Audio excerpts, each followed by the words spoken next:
Hello everybody, আপনারা সবাই কেমন আছেন? আশা করি আপনারা সবাই ভালো আছেন। তো যারা ৪৯তম বিসিএস পরীক্ষা দিয়েছেন তাদের রেজাল্ট কিন্তু প্রকাশিত হয়ে গেছে, ঠিক আছে?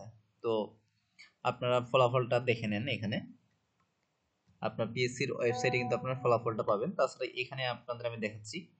তো আপনার ৪৯তম বিসিএস পরীক্ষা এটা বাংলাতে টিকাইছে ৯৯, ইংলিশে হচ্ছে আপনার ১০২, রাষ্ট্রবিজ্ঞানে ৯৬, দর্শনে ৫০, অর্থনীতিতে ৬৬, প্রাণীবিদ্যায় হচ্ছে ৩৫, ইতিহাসে ৫০, সমাজ কল্যাণে হচ্ছে আপনার ৪১, রসায়নে ৫০, ইসলামী শিক্ষা ৪৩, ইসলামের ইতিহাস ও সংস্কৃতি ৫১, পদার্থবিজ্ঞান ৪০, উদ্ভিদবিদ্যা হচ্ছে আপনার ৩৯, সমাজবিজ্ঞান ৩০, গণিতে ৫৯, ভূগোলে ৫০, হিসাব বিজ্ঞানে আপনার ৫১, মার্কেটিং ৩০, ব্যবস্থাপনাতে ৪৯, ফিনান্সিয়াল ব্যাংকিং ৩৫, মনোবিজ্ঞান ২০, কৃষিবিজ্ঞান ১৩, পরিসংখ্যান ২৯, সংস্কৃত আপনার ১৪, গাছতত্ত্বনীতিতে ২৮, তথ্য যোগাযোগ প্রযুক্তি ৪৪, খাদ্য ও পুষ্টি হচ্ছে ৫ জন, শিক্ষা হচ্ছে আপনার ১৫।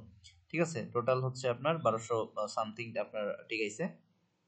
তো আপনার রেজাল্টটা দেখলেন, তো অবশ্যই আমার চ্যানেলটাকে লাইক করেন, সাবস্ক্রাইব করে রাখবেন, তখন বিভিন্ন রকম ইনফরমেশন আপনাদের সামনে আমি নিয়ে আসবো।